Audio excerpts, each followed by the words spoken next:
The problem for dairy farmers across the developing world is simple. From the moment milk leaves the cow, it begins to go bad. Within minutes, its taste starts to deteriorate. Within hours, it's spoiled. A valuable commodity ruined.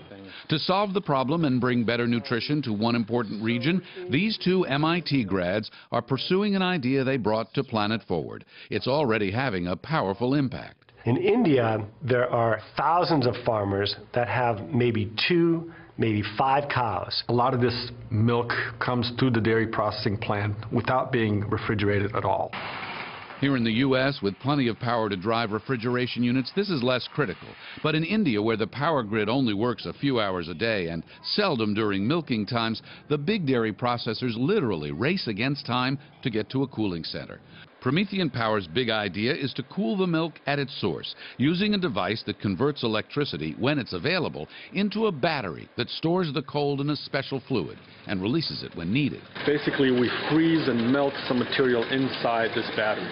The process of freezing the material is what stores the energy, and the process of melting the material is releases the energy. Turn it on, and this stainless steel cooling unit becomes cold as ice. It works in the lab and in the villages.